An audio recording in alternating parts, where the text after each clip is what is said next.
kita sangat terima kasih sama Pak Gun, karena tidak ada beliau, DC tidak akan sampai di Kalimantan. Kita berusaha menjadikan suatu tim yang solid, jadi menjadikan suatu tim yang jadi satu rangkaian. Jadi yang saya harapkan adalah teman-teman nanti punya bekal di bawah, punya produk knowledge-nya sudah mantap, sudah yakin, karena akan saya jelaskan inti-intinya dan cara penekanan di bawah. Yang pasti saya berterima kasih teman-teman sudah menyempatkan waktu mau bergabung dengan tim marketing dari DC, dari Pak Gun juga. Jadi saya akan menceritakan step by step untuk produk DC yang akan teman-teman bawa di lapangan. Jadi intinya dari saya itu, saya perwakilan dari Delta Timika Pusat di Malang. Mungkin teman-teman yang dulu S1 mungkin sudah tahu, mungkin teman-teman DC ya toxic. Nah, itu yang pertama. Kan ucap syukur kehadirat Allah Subhanahu wa taala, yang mana kita sampai pada hari ini kita bisa bertemu dengan keadaan sehat walafiat. Amin. Dan yang kedua, itu ada pertemuan antara yang saya sebut ini karyawan baru, sebenarnya bukan karyawan baru, tapi ini karyawan baru tapi muka lama. Kawan-kawan semua, kawan lama semua yang saat ini kita bergabung pada DC atau Delta Timika, dengan anugerah tadi lah kita bergabung. Mudah-mudahan untuk kedepannya dengan adanya bergabungnya kita, orang-orang lama jadi gabung dengan kita, nanti omset kita itu bisa meningkat. Tapi kita, Mas Wahyu, memang untuk saat ini mulai bulan ini kita akan gaspol lah istilahnya. Saat ini saya rekrut dengan Mas Agus yang senior di marketing. Saat ini saya rekrut untuk membantu untuk pemilihan di omset kita berikutnya. Munculnya di Jatim, istilahnya lahirnya di Jatim. Nah, yang menolong bidannya Toksi yaitu ada di belakang Pak Ajis. Jadi Toksi itu 2014 muncul, kita trial sampai di lapangan, dan sampai hari ini umurnya sudah 8 tahun. Padahal waktu itu Toksi ini diprediksi cuman berumur 2 tahun. Jadi teman-teman itu ada yang memprediksi, wah ivermectin 2 tahun selesai. Di Nganjuk juga gitu, wah ivermectin paling lama 2 tahun selesai. Tapi kita berusaha membuktikan itu, karena di satu sisi Toxidon ini memang kita benar, kita ini produknya impor. Tapi apa yang ada di dalam Toxe ini kita punya database-nya, yang itu yang kita pegang. Jadi kita meluncurkan produk ini di Jawa Timur, di Jawa Tengah, di Lampung, di Kalimantan, ini hampir semuanya belum pernah ada komplain kosong, tanamannya rusak atau bebal. Saya akan menceritakan Toxidon ini berbahan aktif double. Jadi dia ada emamectin benzoat. Emamectin benzoat ini dari golongan apermetrin. Jadi emamectin ini bekerja secara racun sistemik.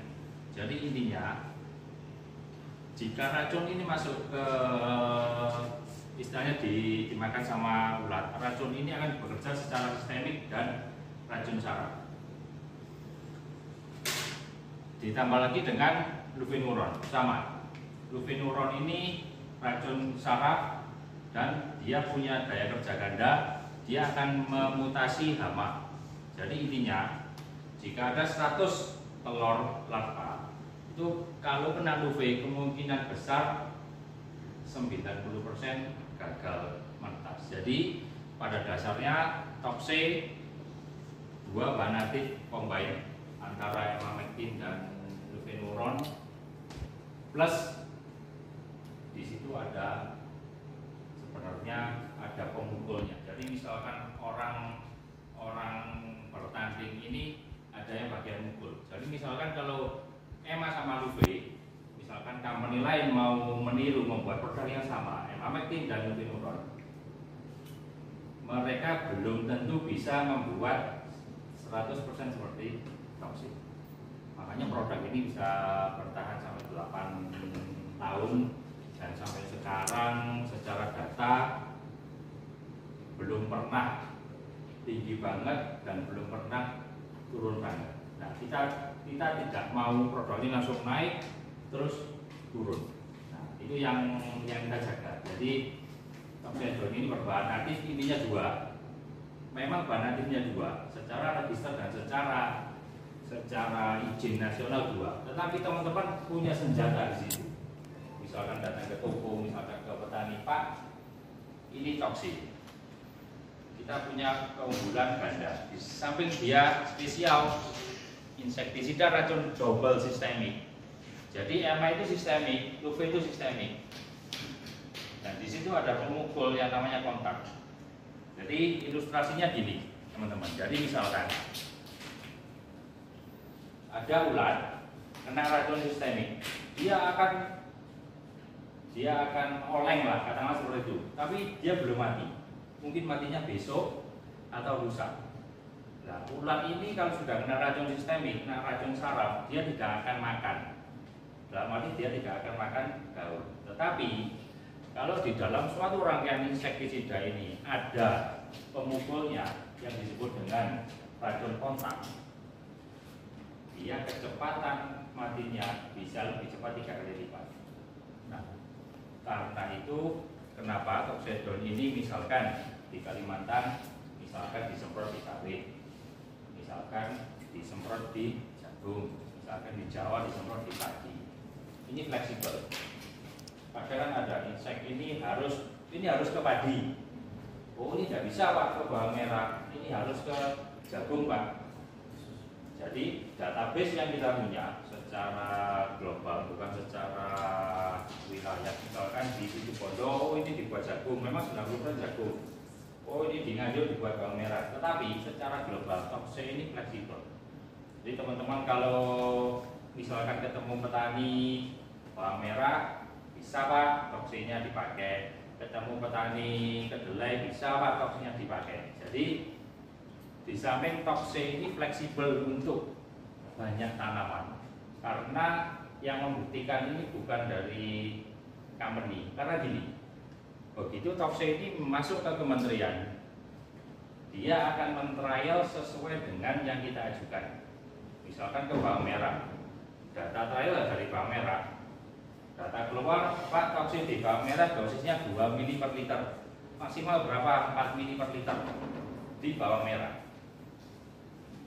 Itu yang pasti jadi patokan di Pulau Jawa. Karena gini, setelah detail di bawang merah, data kita yang baru kementerian akan melakukan registrasi nomor izin untuk didistribusikan.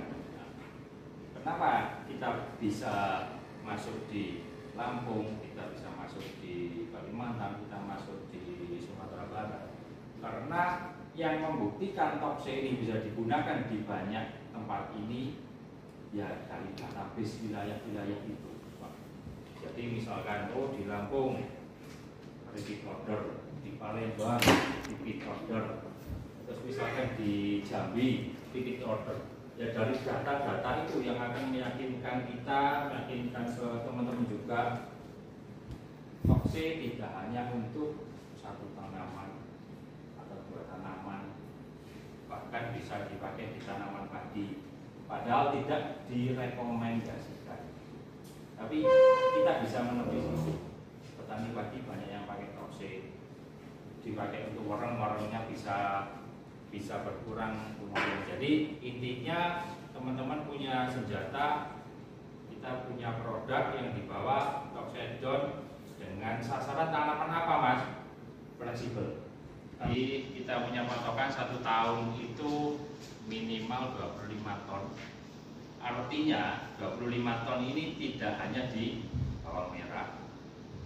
Jadi kalau company lain punya insek, lakunya di mana? Oh di Probolinggo, oh di Brebes, oh pasti bawang merah.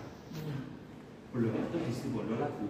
Nah, kalau toksik itu Pak Edi punya database yang secara global di Jatim ada, di Banyuwangi, di Buanaga bisa, di Situbondo jagung bisa, untuk padi bisa, di bawang merah di daerah Nganjuk bisa, di Batu sendiri wilayah saya sendiri bisa dipakai di base, bisa dipakai di Serutang.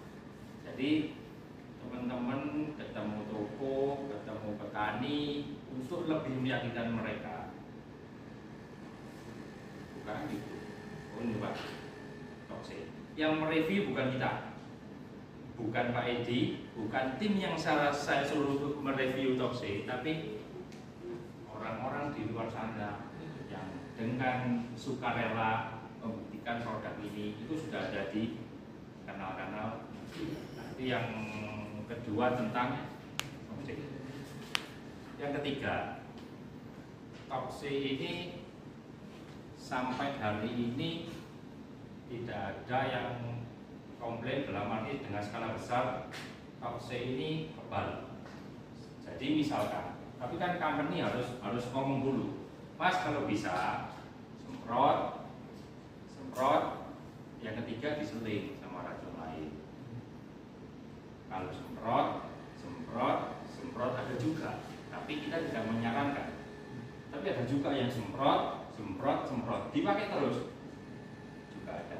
Jadi kadang kan ada insek itu 1, 2, 3 ini sudah kebal. Dan petani tidak mau pakai. Tapi kalau Toxedon alhamdulillah sampai sekarang dari data yang kita punya secara global di Sulawesi, di NTB, meskipun tidak dengan volume yang gede, itu datanya masih tetap repeat order. Mungkin tim yang di Kalimantan, misalkan mas-masnya sudah ada, oh saya masukkan di tanaman ini masuk kok Pak, saya masukkan di tanaman ini masuk kok Pak, saya masukkan di tanaman ini masuk kok Pak. Hasilnya gimana? Alhamdulillah repeat. Adakah yang petani yang komplain tanamannya rusak? Jangan sampai. Tetapi selama 8 tahun ini alhamdulillah belum ada yang komplain.